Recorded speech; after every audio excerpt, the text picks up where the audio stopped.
Whitney Johnson is on the show, and she is a rock star. Not literally a rock star, but a people development rock star. And you are going to find out why. She's got some really smart things to share with you today about this thing called the S-curve. She was named in 2021 as a top 10 business thinker by Thinker 50. She's globally recognized, a thought leader, a keynote speaker, a C-suite advisor, coach, and consultant. She has about 1 million followers on LinkedIn, and they're all her best friends. I'm just saying.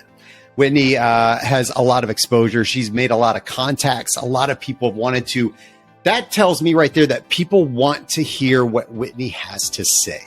And so we are going to share a little bit of that on the show today. We have a really great conversation. It's short, it's punchy, and you are going to take some gold away from this interview. Here we come, Whitney.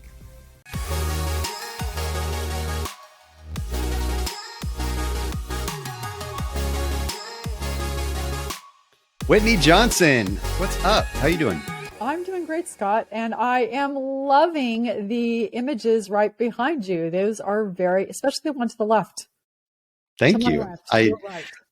Yeah, I wish I could claim them, and I cannot. So, but yeah, they add some visual interest, and you know what? I get a lot of comments about those things. So, if you're watching on YouTube, there you go. If you're not, then maybe you should. And you can go and like and subscribe to that channel. By the way, that's shameless plug, but just put it out there.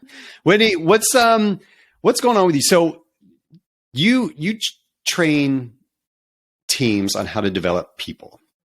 I love that because people are kind of essential to everything we do, right?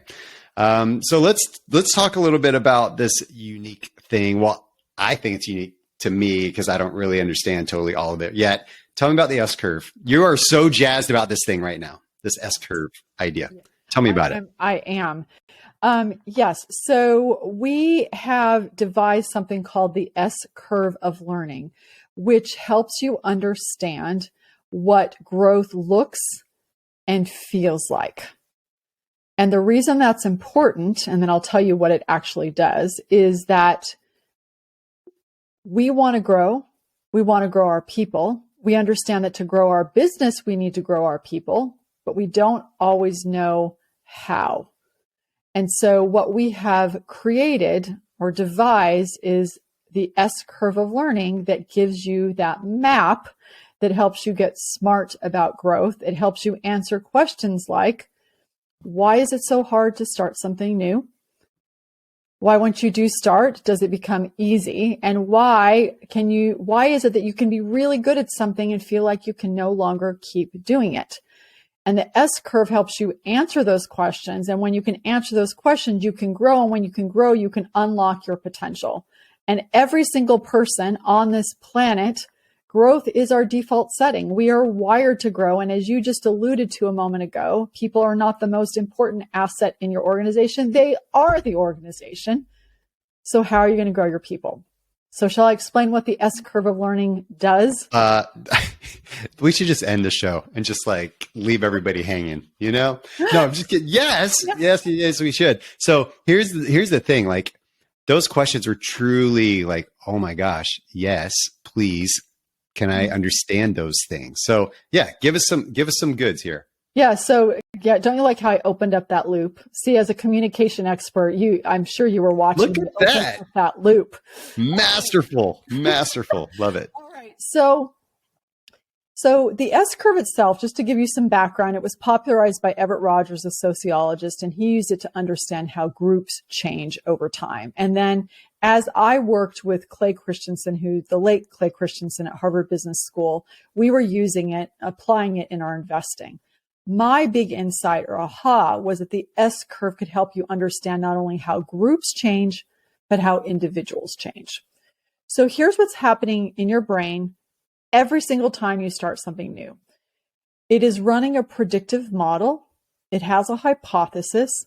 What is it going to take for me to get from the bottom of this curve to the top of the curve? And at the launch point, so there are three major phases. There's a launch point, there's a sweet spot, and there's mastery. And here's what's going on in your brain at the launch point. Your brain is making a lot of predictions, most of which are inaccurate. And so dopamine, which is the chemical messenger of delight, it drops.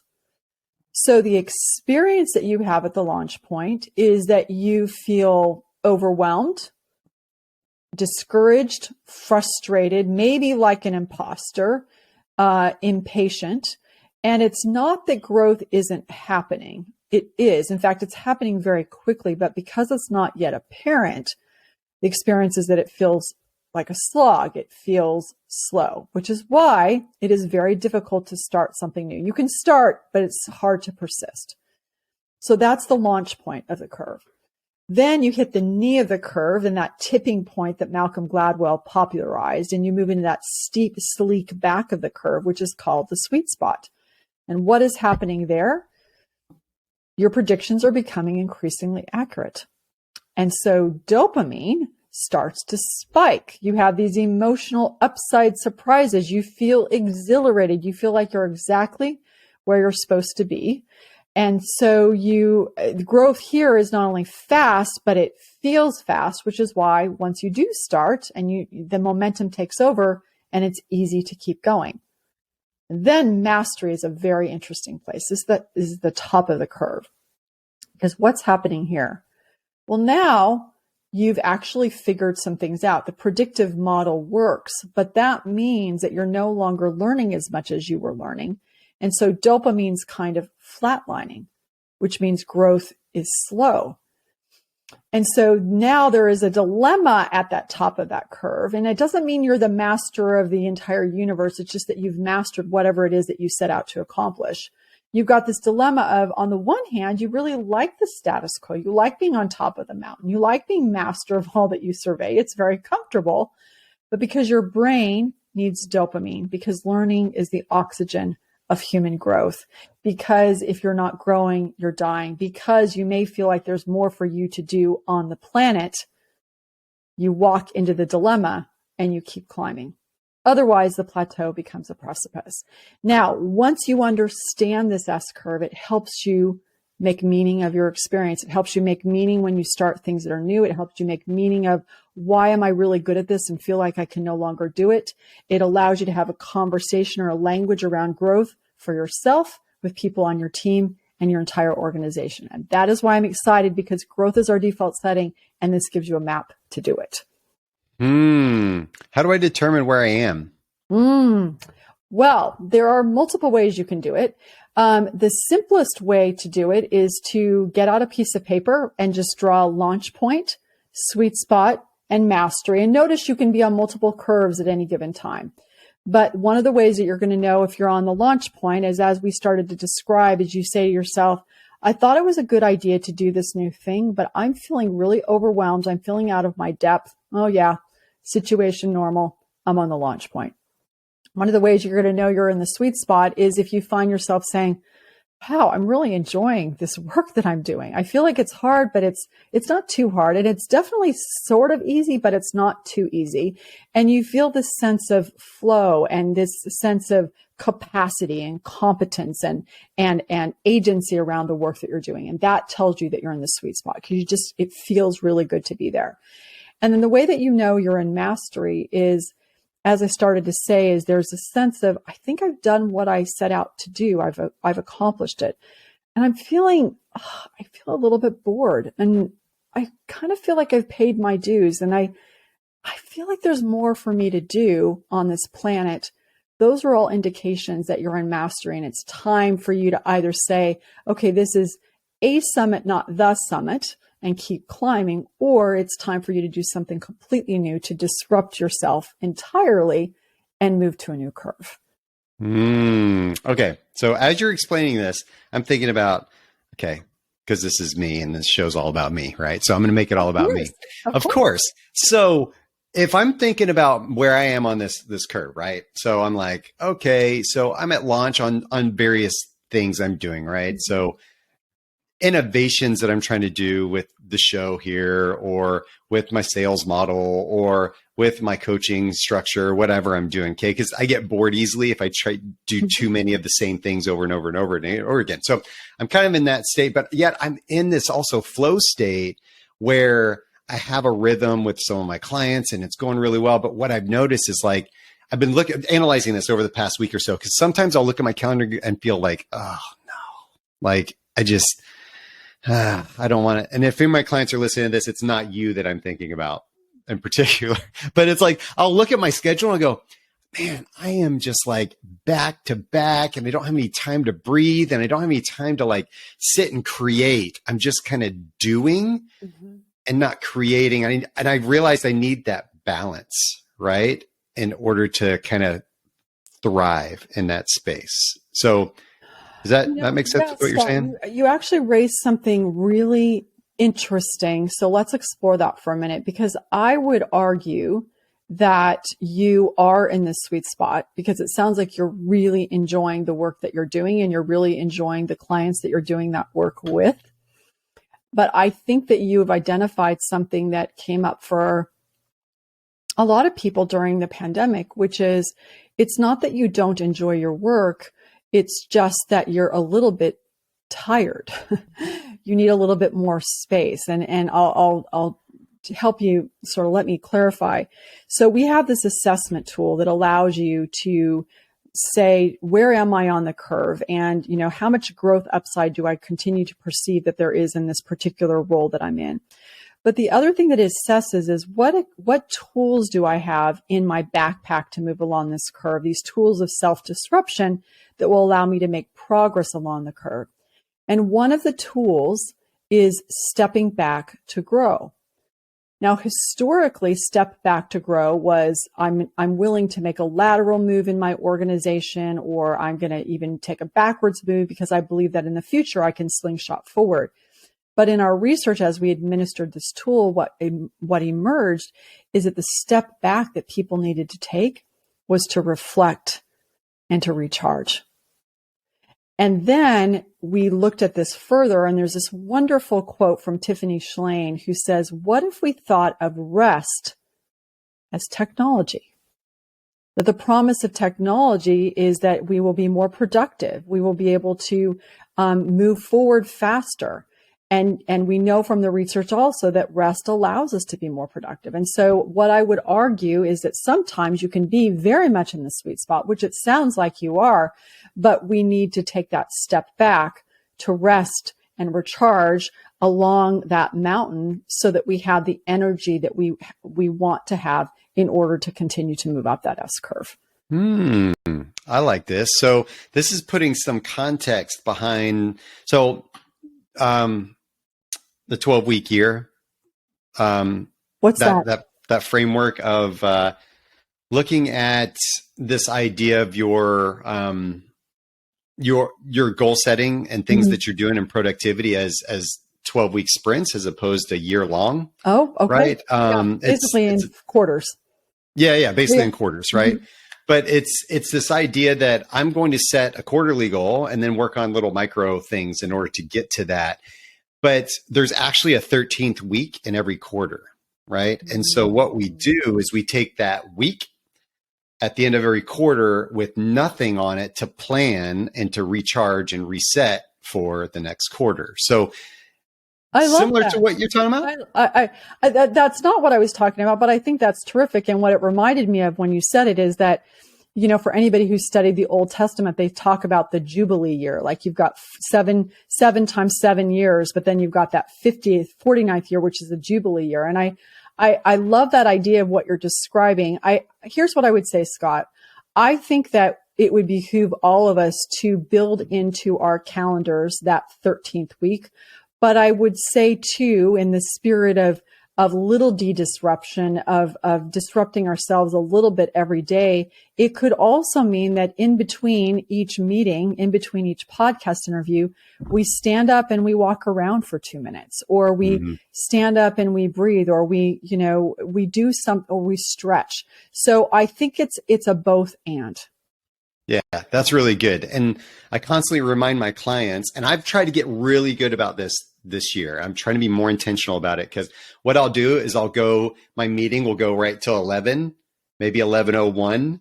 And then I jump right to the next one. And we forget that we used to go to the bathroom and drink water. Oh and yeah, get, that thing you that know, we do, those bio needs. yeah, yeah, and talk to people sometimes, Right. like between meetings. Like we used to have a buffer in our office world, and in Zoom video conferencing world, we don't give ourselves that anymore. And so I'm trying to be very intentional about ending my meetings 5 to 10 minutes early to like be able to just stretch and move, because I've noticed that it is exhausting. Right. It is burning your me. clients, I'm sure, are very grateful as well when you're willing to give them that time back. And speaking of breaks, I have a cat that wants to go out, so I will be right back.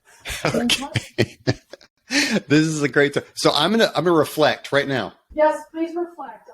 This is my cat saying Scott needs time to reflect. Scott needs time for reflection. I'm reflecting. Okay. This is awesome. How did your cat get back in? Because before the show, you put your cat out. Oh, we have 2 cats, and there is a story behind that, which is our daughter, in a moment of weakness, persuaded us to get 1 cat. But then once we had 1 cat, she said it's not good for a cat to be alone. We need 2 cats. Cats don't care about having other cats around. Cats are like, I'll just do whatever, you know? Yeah, a little bit. It is a little bit that way. Oh my gosh, that's funny. Okay, so let's talk a little bit about this. So again, I'm on this S curve. I'm trying to evaluate where I am. That assessment, super cool. So people can go, where do they take that? Yeah. So if people want to take the assessment, that is part of the team workshops that we do and or the coaching that we do. It's not B2C at this point in time. It's bundled with the workshops that we do on a B2B basis. Gotcha. Very cool. Okay. So engaging in that process is part of what you do at the beginning, I'm sure, to kind of get a baseline and understand where people are on their journey. That's exactly right. It gives us a sense of, okay, so where are you as an individual? Where is everybody on your team? It's a very useful tool with a manager to be able to sit down with a manager and say, all right, let's see, where's Scott on the curve? Where does Scott think he's on the curve? Where is he showing up? Where do you think he is? Where is Mary on the curve? Where is Ashish on the curve? And then you're able to really do planning for personal development for people, but also you can do team development and succession planning. And then collectively, where is the team on the curve? Do people ever feel, okay, so I'm going to say this is kind of that launch phase, like stuck phase, or I'm continuously learning, or I don't feel like I'm getting any leverage. And I'm thinking specifically about parenting. Yeah. Okay? Oh, so, all right. Let's go to parenting. Can we throw this in here? Like a little, let's sort of personal thing, because I realized in my coaching experience that a lot of the tools that we teach people apply to personal and professional life. Right. Absolutely. And we end up talking about personal a lot because it bleeds into professional a lot and vice versa. So parenting, I continuously feel like I'm on this launch state. I don't know if I ever feel like I'm in the flow state with parenting, especially now my daughter's 13 and there's emotions coming out now that were more so than they were before. And I don't know, there's all this stuff happening. What's going on with that? I think that's a great question. What I would say is that my experience, so my children are both in their early 20s, and I would say that because you're continually, you're at the launch point with, an infant and then a toddler and then a preteen and then a teenager and then a, launcher, et cetera. But also I would say as a parent and as a child in that relationship, you don't actually ever want to get to the top of the curve. You want to, with relationships, at least the ones that matter to us most, we want to find a way to be in the sweet spot in perpetuity. So we're going to be on lots of launch points. I would say that we're going to have moments of flow. And I would venture to guess that with your daughter, she's 13, she's individuating, she's figuring out who she is, and she's dealing with hormones. But the goal is to just have those moments of sweet spot, those moments where you feel connected to her and she feels connected to you. And then as you string together all of those moments over the course of her and your lifetime, you will find that you will settle into a sweet spot of a relationship. That's how I'm thinking about it with my children. And I perceive that we are getting there, and that feels really good. That's cool. So here, let's rope this back into professional and saying, all of you out there. So what I'm getting from this is you're going to feel like you're in this launch state with various things that you're doing, whether it's leading a project or leading people, or maybe it's taking on a new role or doing whatever you're doing. Okay. You're going to feel like you're in this launch state, but you will have periods of sweet spottedness like throughout that journey. That I think what you're saying is like, if we don't take the time to stop and reflect, we're going to miss those, and we're going to feel discouraged, and we're going to feel impatient, and we're going to maybe potentially hang out in that negativity and too much. You just raised something really important. So let me go to this idea. So on the launch point, we said that dopamine's dropping. And so one of the ways you can get more dopamine is if you beat expectations. So you can set really small goals of like, I'm going to smile at my daughter today. I smiled. That's a small goal. I can beat that.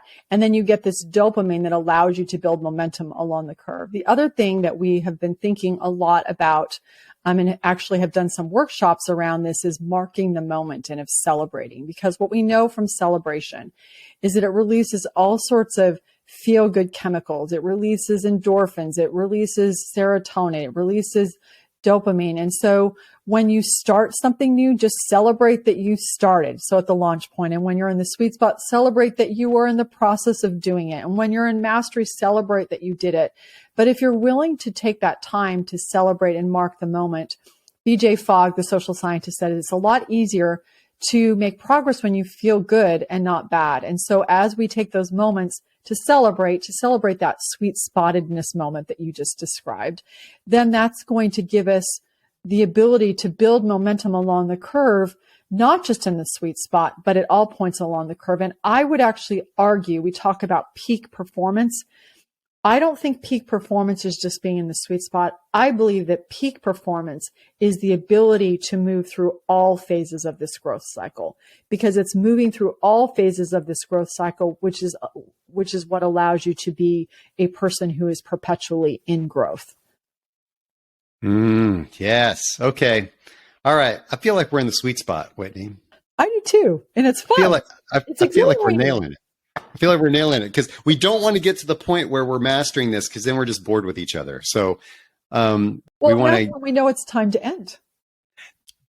There we go. Well, I think then I guess we're getting close to that, because maybe we are getting ready to end, because this is exactly what I wanted you on the show for, right? Is to get this information out, because this simple tool and this simple knowledge and this simple exercise and easy to apply is what we're talking about. Things I believe in, right? As not trying to make things too complicated, but really simplify the message, simplify the communication tactics so that we can apply it and transform. Yeah. And here's what I would say to you, because you are a communication strategist, you will be able to sit down with your daughter who is 13 and draw this for her. And the next time she says, but Dad, I don't want to do XYZ, it's too hard, you can say to her, honey, it may be that you won't be good at this. We don't yet know. We don't have enough data. What you know right now is that it feels uncomfortable because you're on the launch point. So I want you to stay with it a little bit longer. It's that simple. My wife and I talked about resilience as our thing this year, right? Teaching those kids about resilience and how to develop it and whatnot. So this is good. This is a good lesson to take with me. So thanks for coaching me through this call a little bit. I really appreciate it. I hope it's beneficial to everybody else out there. It was beneficial to me. This is great. So people want this. People want to develop their people. What do we do next? How do we get in touch with you? How can we use you to help develop our teams and the other people we're working with? Yeah, I mean, I think there's a number of different things. If you want to learn more, obviously you've listened to this podcast. So that's a first step. We do have a book. It's called Smart Growth that goes through all of this in detail. I have a podcast, which you can go to episode 250 and listen to this in more detail. And then obviously you can always go to our website, thedisruptionadvisors.com. Or if you're feeling absolutely urgently that you must talk to me, you can email me at wj@thedisruptionadvisors.com. What's the podcast called? Disrupt Yourself. Ooh. Okay. What if I want to disrupt somebody else? Are you going to make one for that too? Well, every time you disrupt yourself, you actually do disrupt other people. Oh, okay. There we go. That is so true, isn't it? That is so true. Awesome. Whitney, this is super cool. I'm so glad that I was able to talk to you today, and good luck with all you're doing. I appreciate you being on, and let me know if you need anything on my side. I would love to contribute to anything you're doing because I love your brain. Thank you, Skot, for having me. It was a delight. Okay, so we started talking at the beginning of the show about technicalities of what the S curve is, laying the foundation. Then we started applying it to work, applied it a little bit to personal life. And then we brought it back into like this bigger scheme, this bigger idea. There are some really cool things we talked about. Moments of the sweet spot, right? Recognizing those, recognizing when they happen and celebrating them, celebrating moments at each point of the curve, like celebrating your launch point, celebrating that in the middle kind of sweet spot, and celebrating mastery. How have we gotten to that journey? Where have we come? Reflection, stop and reflect. I love it. So we can do that. And then beating expectations was a way you could create a dopamine hit. It's not always about video games. It's not always about jumping out of airplanes. It is that dopamine hit that comes with achievement, with progression, with moving forward. So as we do that, we will experience that and move and make progress, which is, you know what? She said it. It's easier to make progress when we feel good. And if we can create those moments in our lives of feeling good, we'll be more likely to make progress.